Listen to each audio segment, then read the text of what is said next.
here! I swear I'll kill you if you hurt Alice! Do you hear me? Come back here! He had Alice, and he wanted the manuscript because he thought it held some magical power. But I had no manuscript to give him. I had to get back to Barry and figure out my next move. On more than one occasion, Alice had tried to explain to me how it felt to be afraid of the dark. To her, darkness wasn't simply the absence of light, but something more tangible than that. It was something you could touch and feel. Worse than that, it was something with a mind of its own, something malicious and malign. For her, things changed when they were wrapped in darkness. They turned into something else, something foreign, and nothing was safe or innocent anymore. I'd never really understood what she meant, until now.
The night had been one desperate situation after another.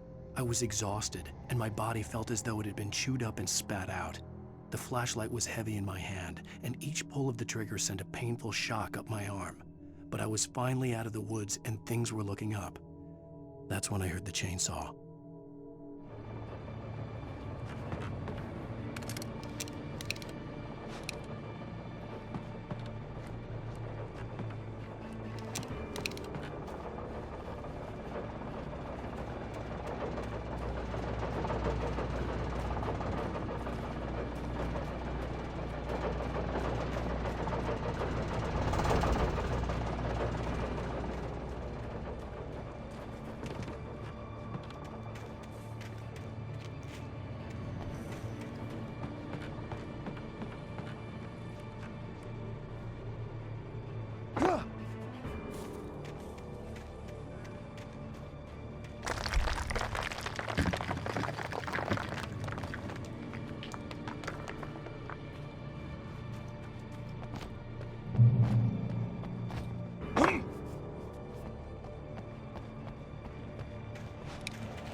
The logging site was a mess. The modular office had been pushed off the cliff. Deputy Thornton climbed up from the wreckage excited, breathing hard from the exertion. Nobody there. It's weird. Don't you think that's weird? Bored, Mulligan let out a mighty snort. Hell, it's always weird, Thornton. Just a question of sorting out what kind of weird it is this time around.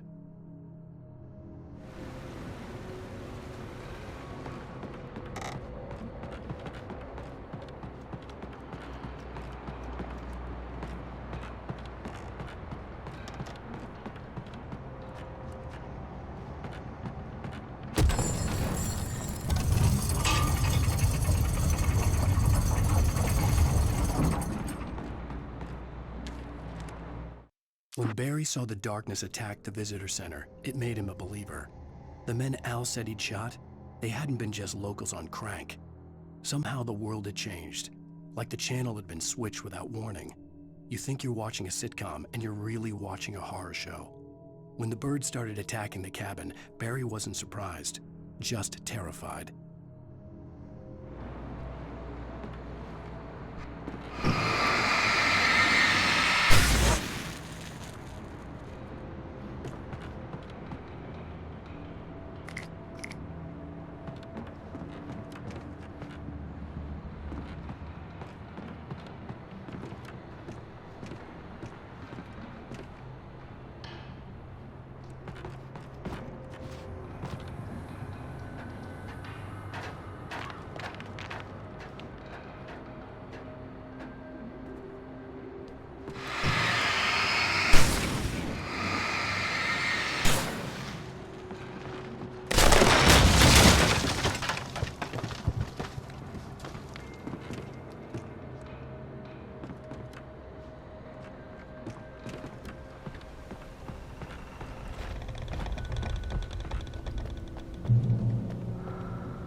Beware of Widowmakers.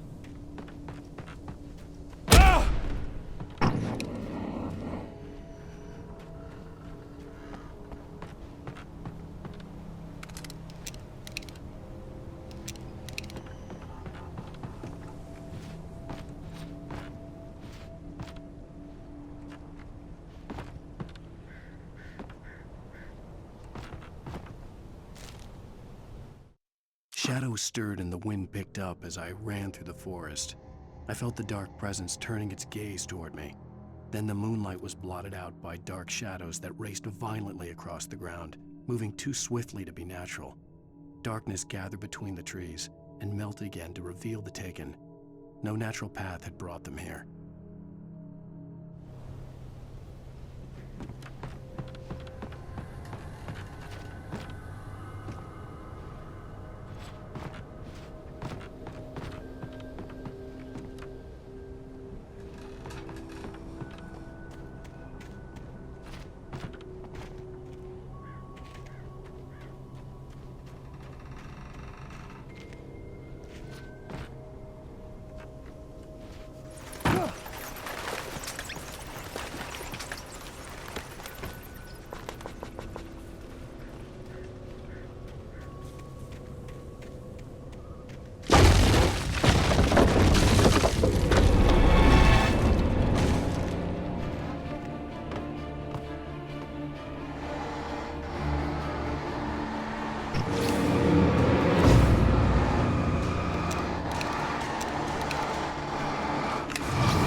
Building is a hazardous occupation.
Barry?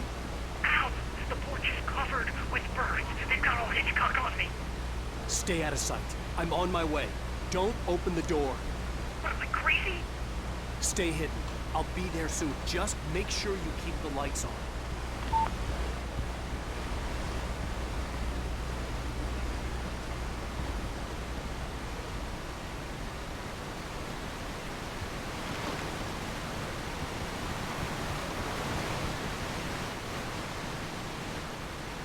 I still had to reach Barry at the cabin, but at least I was out of the woods.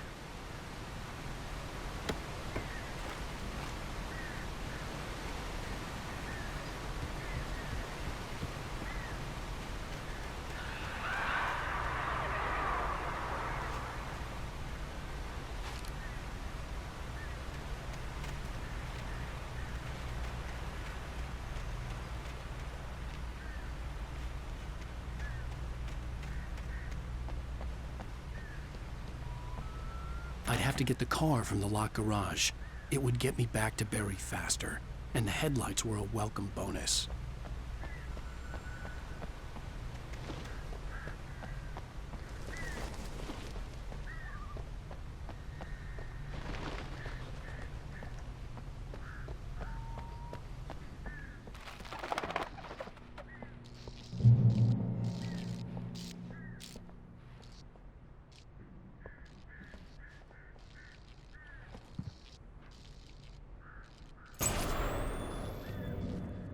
A story is not a machine that does what you tell it.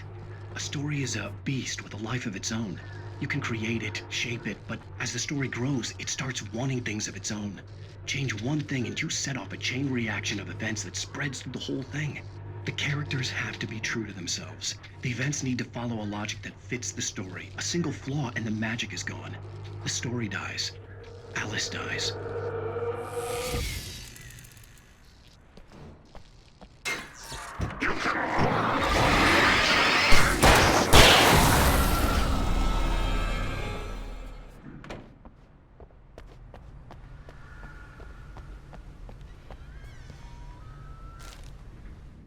The FBI agent's command froze me in place. I considered surrender. It was all falling apart anyway. I could give in, let someone else deal with it. But it felt all wrong. Call it instinct, his posture, the way he held the gun. He was no friend. Shots ringing in my ears, I leaped for the hole in the fence and stumbled into the darkness beyond.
The flare gun was probably the best weapon I could imagine against the dark things I was facing.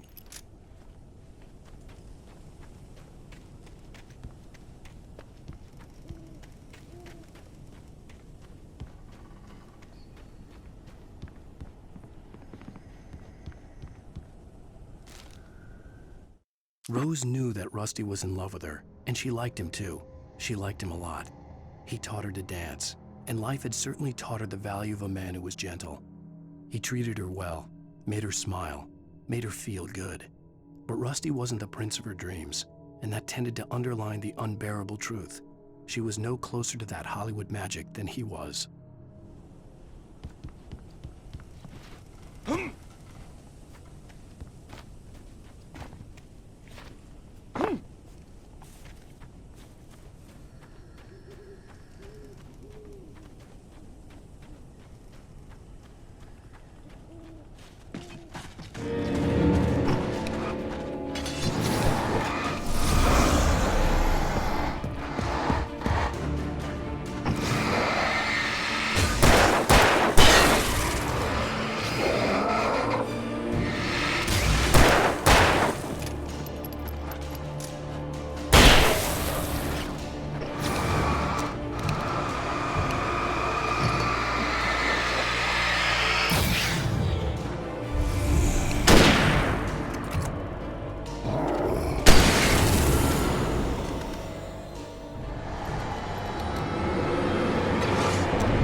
Crime and punishment.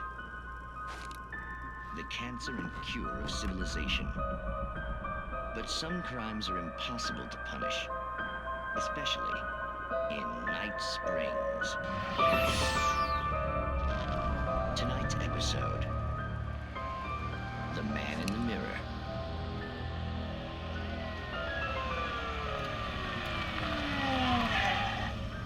He's inside, Agent. He's a weird one. So, you're confessing to killing that guy, huh? Why? Had it coming? Yeah, but why would you do that? I mean, you're a nice guy. Normal. Took a kid to a soccer game. So how come at the game, you pick a guy and, quoting from the arresting officer's report here, assault the victim's head area repeatedly with the weapon of choice being a pair of bare fists? Wow, that sentence really flows, huh? Maybe you're not the literary type. Okay, so you mess him up. But why? Who was that guy? We couldn't ID him. Why would a guy like you do him like that? I didn't like his face? Well, you must have hated it, because you really went to town there. I mean, there's no way to tell what he looked like. No ID on him either. That must be difficult. But then we ran the fingerprints. Got a match. Your prints. Identical. Huh, how about that?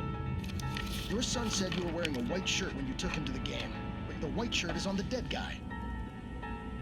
It's plenty red now. You won't get away with this. Do you really think that's in any way relevant to me? I had plenty of time to talk to my boy before the cops arrived, you know? He won't stop screaming, am I right? You think he's ever gonna be okay? I left my mark. Believe me. You bastard. What? You gonna shoot me? What's the point? I'm going to prison. You got me. I don't understand any of this. And you never will. Don't worry. Maybe you'll see me again, Agent. Maybe in the mirror.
It was the kidnapper. You son of a bitch! Where's my wife? Enough horseplay, Wake. You deliver the manuscript, and you can have your woman back. Simple as that. I don't... Listen. Listen. I'm gonna need time to finish it. I still need to write the ending. I need... a week. It's not done. I need a week. 2 days. The old Bright Falls coal mine is nearby. You can find it easy, city boy. The main building, there at noon. You bring the manuscript, you'll get your wife. If not, well, get me. Yes, I get you.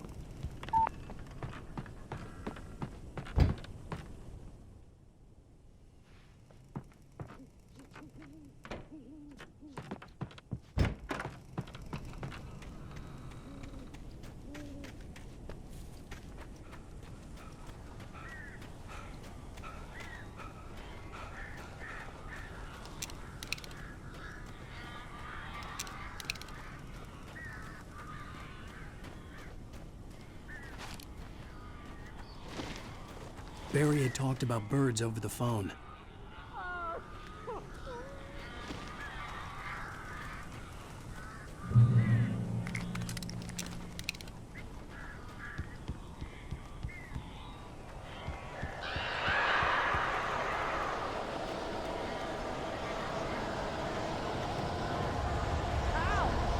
I am so glad you're here. A couple of them got in here before I blocked the chimney. This isn't normal. These birds are weird.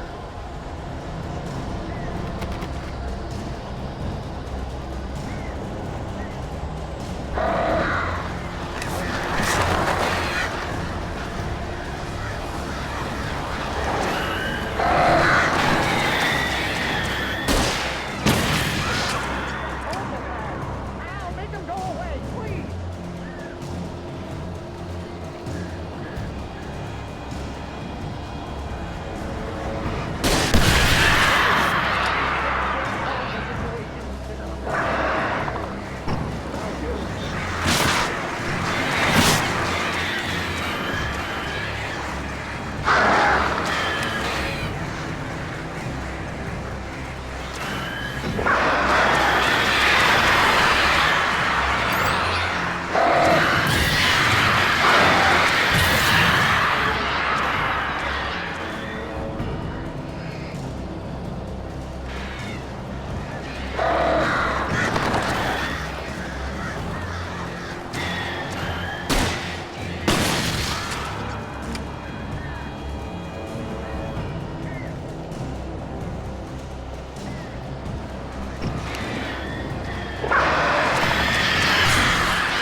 Barry, you can open the door now.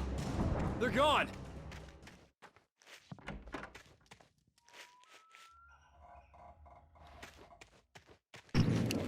Hey, Al. I'm sorry for thinking you were having a psychotic episode, man. I sent Barry to the town to ask around about a man fitting the kidnapper's description. He'd go through the archives of the local paper. Perhaps he could learn something. Anything about the island and the cabin that had disappeared.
hard on her.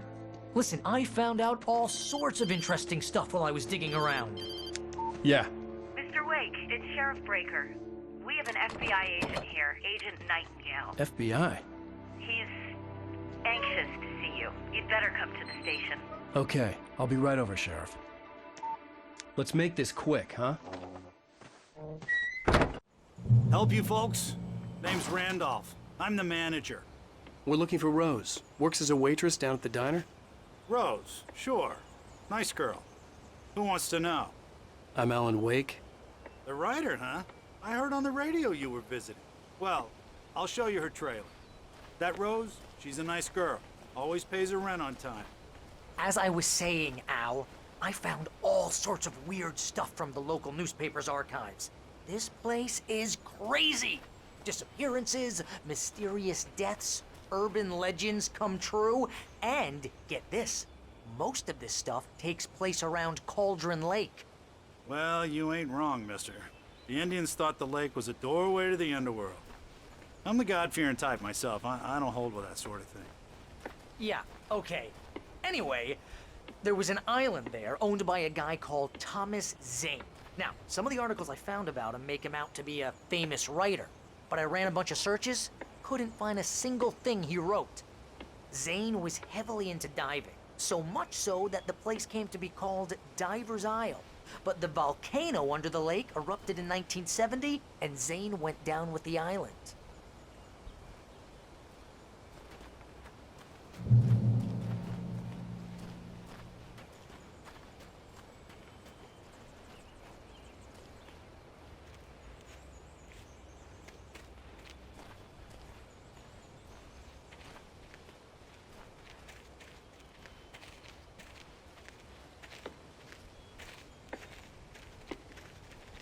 Yeah, how about that? It was there in the morning, as if it had fallen from the sky. But it would take a tornado to lift something like that. We're damn lucky it didn't crush any of the trailers.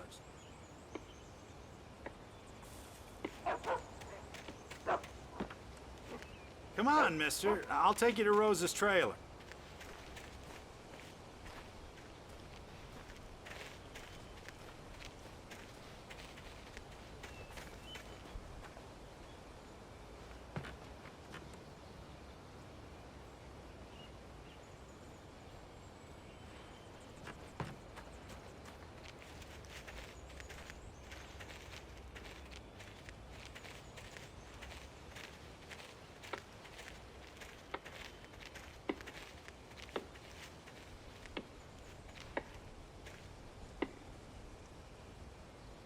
It gets better.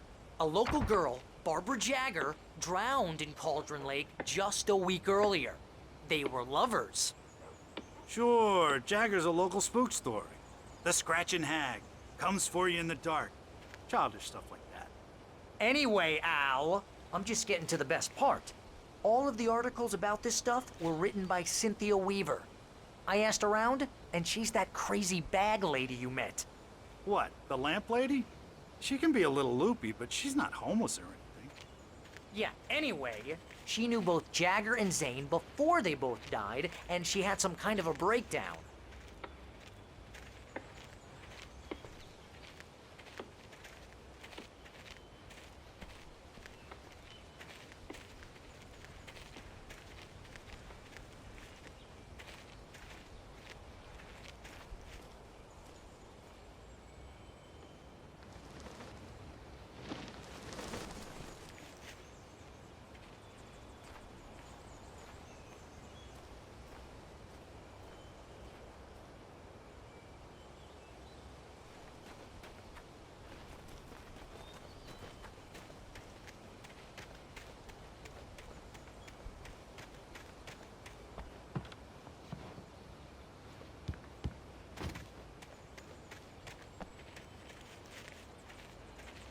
Well, mister, this here's Rose's trailer. You mind me asking what you want with her? We're just here to talk to her, pal.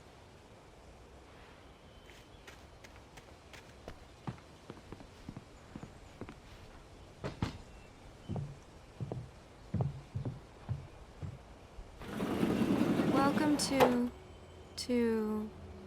Oh dear. Mr. Wake, I'm so glad you're here. Rose, you have my manuscript? Oh. Oh, yes. Yes. Please, come in. Hey, this is really good. Rose, Yes, my manuscript. I really need it. I understand. I know what you need. A muse to inspire you. Oh, for Barry? She doesn't have anything. Yeah, hey, Al? Al, what's... Oh... Barry! What? What?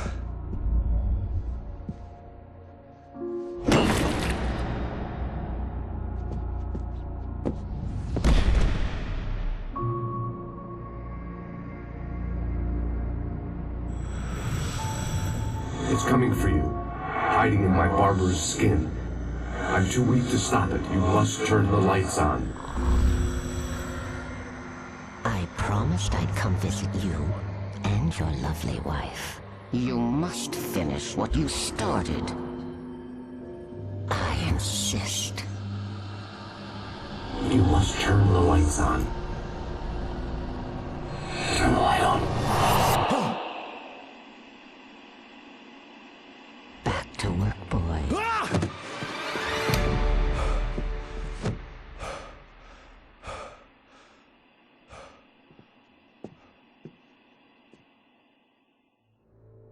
I felt nauseous, hungover. Only anger kept me going. I can't tell reality from dream anymore, but it seems I have an imaginary editor to help me. She's an old woman in a funeral dress. I call her Barbara Jacker. She's very strict. I'm writing faster and faster. My manuscript is being heavily revised. The edits are getting very aggressive, and each day there's less of me and more of her. I hate it, but I know she's right.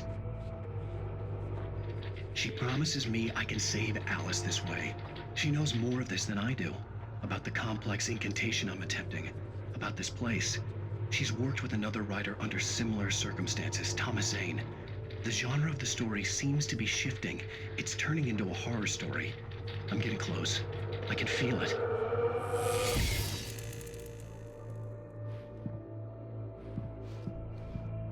Rose took a day from me. I had less than 12 hours left to meet the kidnapper. All I could do was get Barry into the car, work something out once I got on the road. Barry was out of it. He was way too heavy to carry. You're right. I deserve more money. I'm so handsome. Welcome to the Oh Dear Diner. What can I get you today? Coffee? I couldn't work up much hate for Rose. Something had used her to get to me and left its mark. First refill is free. Milk and sugar on the counter there. Would you like to hear today's specials? Thank you. A nice day. Come back soon.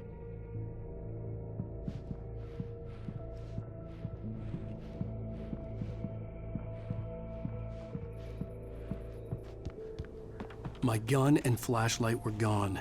I'd have to find a way to get Barry into the car as quickly as possible. There was no time to waste. Mr. Randolph liked Rose. That little smile she had. How she was still sweet when life had tried so hard to make her bitter. It wasn't any of his business what she did in her trailer. But those strangers, the writer and his smart-ass sidekick, looked like trouble. And they'd been in there for hours, way past her normal bedtime. He reached for the phone and called the sheriff's station.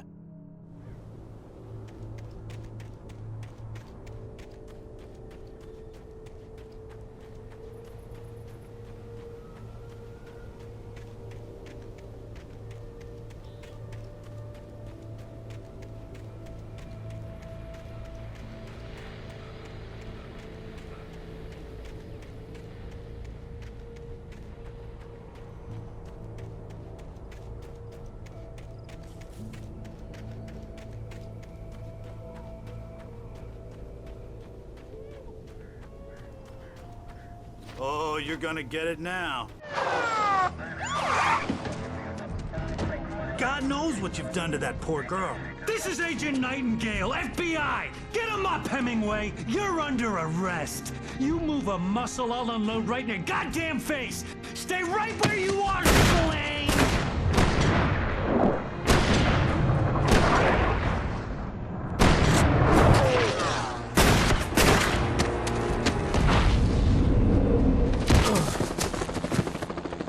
What are? I'm standing right here, you goddamn maniac!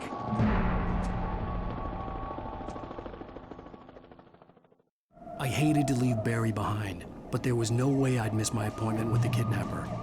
Mr. Wake, come on! Take it easy on him! Move it! Move it! Move it! Let him get away!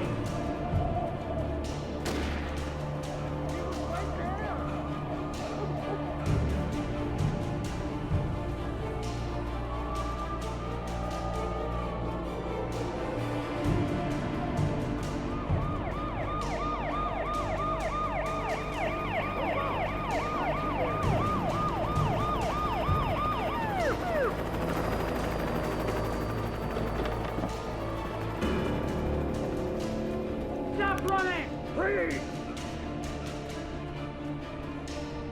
Okay, men. Keep your eyes peeled. He's gonna try to make it through here. Oh, damn. Man out! I'm on the way! God damn it! Where did he go?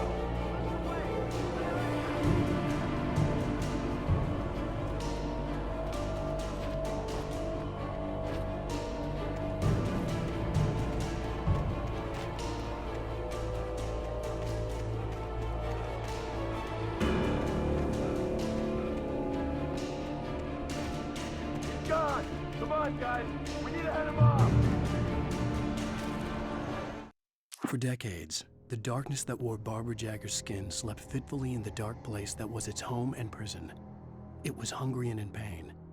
It dreamed of its nights of glory when the poet's writing had called it from the depths and given it a brief, terrible taste of power and freedom. The rock stars had stirred it from the deep sleep the poet had sunk it back to in the end. When it sensed the writer on the ferry, it opened its eyes.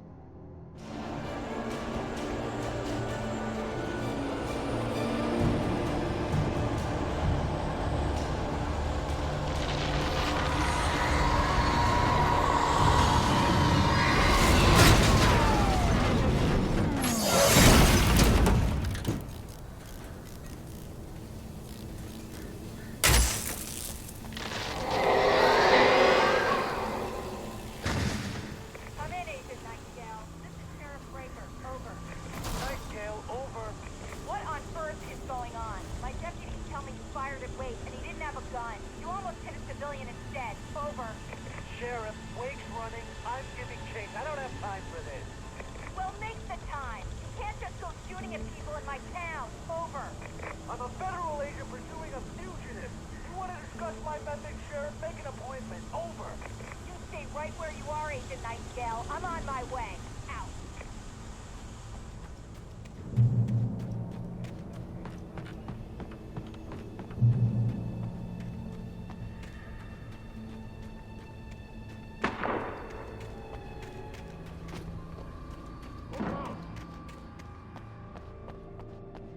Search the area.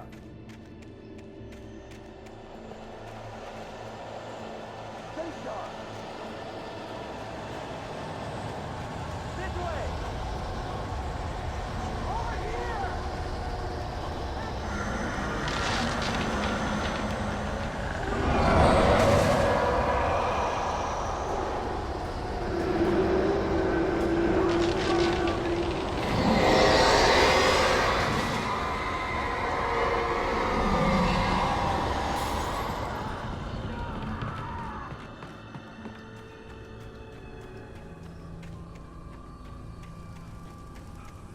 This horror was everywhere I went, circling me.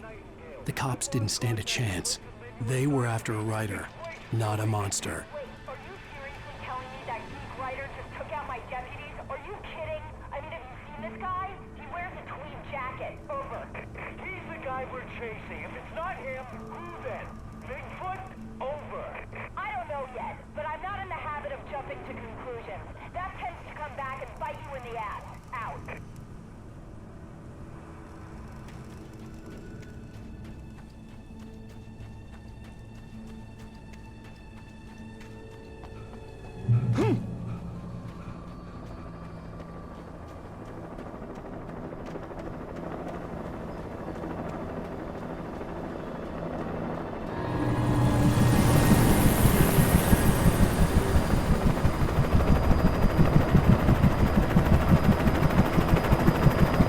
You on the ground. Hold it right there. There's nowhere to run. Freeze!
This is James. Mulligan, Thornton, come in. Over. Thornton here. James, we got both Wheeler and Rose in custody. They didn't put up a fight or anything. But anyway, hey, Mulligan, what are you doing? Come on. Sit down and give me that. James, Mulligan here. Over. Go ahead, Mulligan. Over. We got Wheeler and Rose here. Wheeler's drunk or hopped up on something. Speaking of which, that Fed had a pretty distinctive whiff of Otis Scotch about him, if you know what I mean. Over. I don't have anything on that, Deputy Mulligan. Over. Well, whatever. Anyway, Rose is just being plain weird here. You better get Doc in to take a look at both. Over. Gotcha. You better get them here quickly. The, Fed's gonna want to interview Wheeler. Over. Oh, yeah, I'll bet he does. Looks like they have a lot in common. Mulligan out.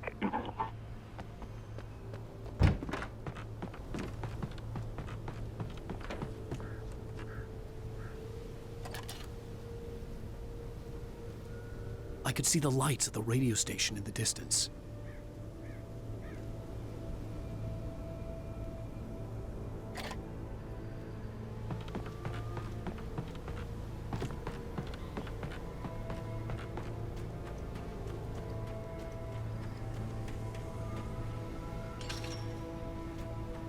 I imagined that the broadcast tower in the distance was part of the local radio station.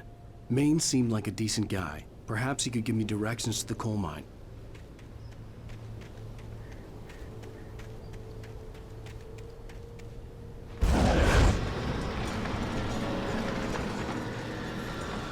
Unnatural shadows clung to the gate.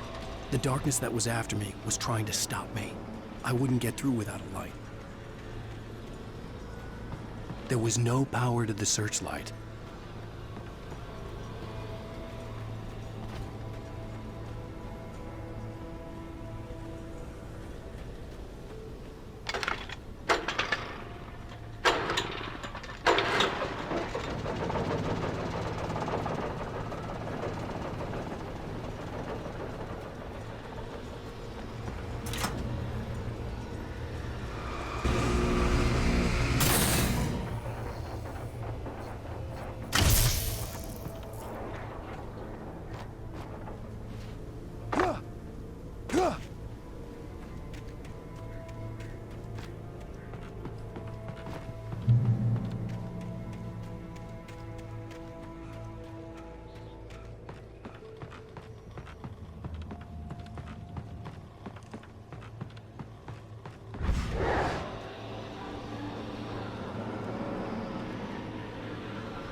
It took me a moment to recognize the flashbang grenades. They were an ideal weapon for my situation. Team 1, come in. Over. Team 1, this is Sheriff Breaker. Report. Over. Team 2, come in. I need a report. Over. Come on, guys. Talk to me. Come in, please. Over.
And here's another call.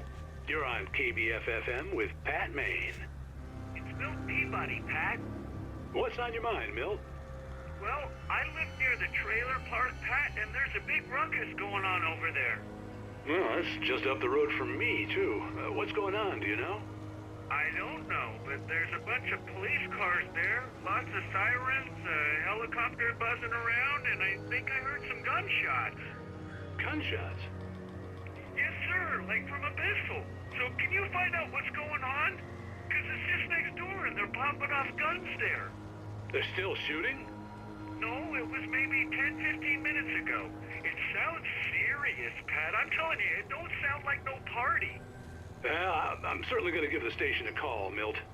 Okay. You'll hear it here as soon as I hear from them. Okay, thanks.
Freeze!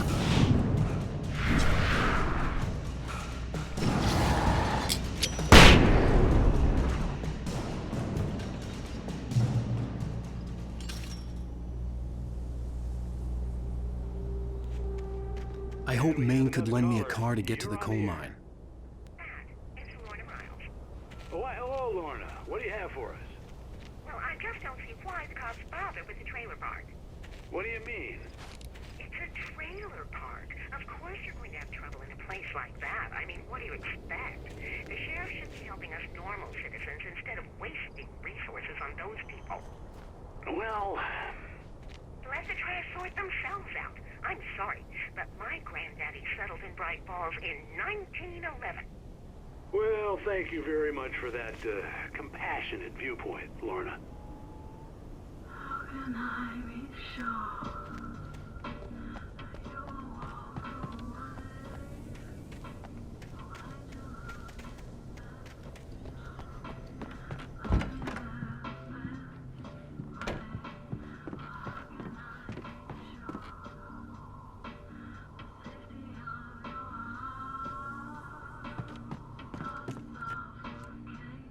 Oh, here's a little surprise. The famous writer Alan Wake just walked in, folks. I'm gonna see if I can talk him into an interview. Come on in, Mr. Wake. Oh, I'm so glad you could find the time to do this, Mr. Wake. Nowhere to run now, Dan Brown. You back away from me. Don't hurt it. Whoa. Everyone calm down. Put the gun down. We're all friends here, right? Cool your jets, Nightingale. We got him. Judas Priest! What the hell's the matter with you? There's a civilian in there.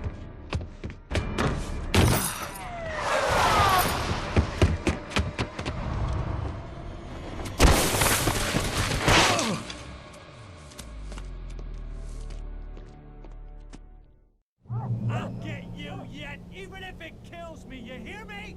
You hear me, H.P. Lovecraft? I had fallen off so many cliffs it was ridiculous. That's what you get for naming a book The Sudden Stop. It was probably good I hadn't had the chance to tell Maine where I was going. I'd have to lose the cops and find my own way to the mine.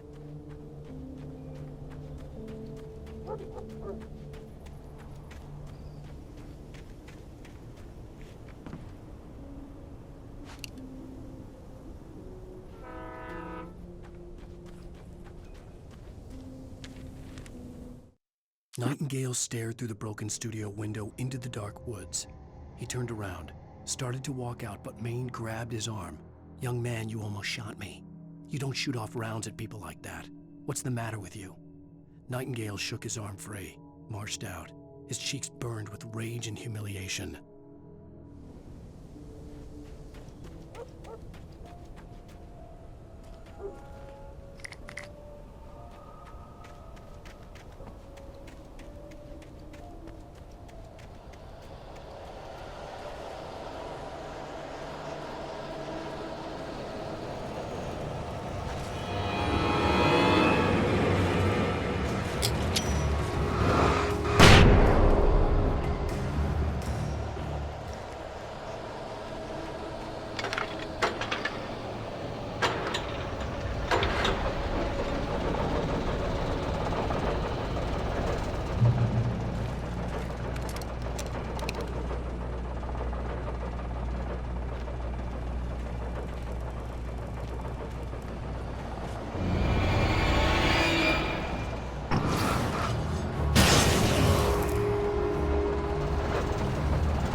There was no sensible reason for the power company work lights to be here. It was almost as if they'd been left for someone like me to use.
Sarah trusted her gut, and her gut said Agent Nightingale was an asshole.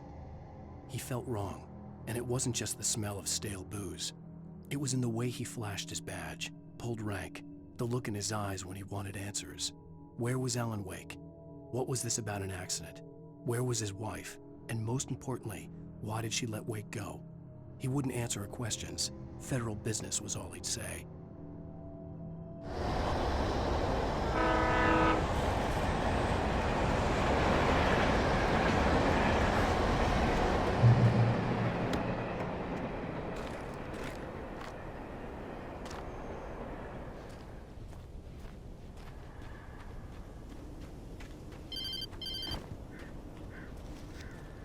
Hello?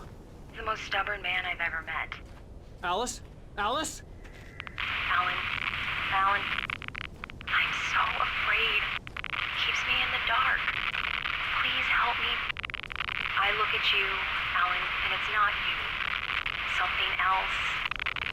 Looking out from behind your eyes. Alice, I'm here. I'm so alone here. It's all gonna go to hell. You need to be careful. Cooperate. The connection had been terrible, but that wasn't the only thing that hadn't been right with the call. She sounded wrong somehow, but she had called me.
The pipe wrenched itself loose from the bridge's steel framework. Wrapped in darkness, it floated in midair, twitching. For a moment, I didn't understand what I was looking at. The heavy object lurched at me with impossible force. I threw myself out of the way, but just barely. When I turned my flashlight on it, it shook in a dark rage before it flew at me again. I could see a railway bridge up ahead and a warehouse of some sort on the opposite shore. I hoped I could find a car from there.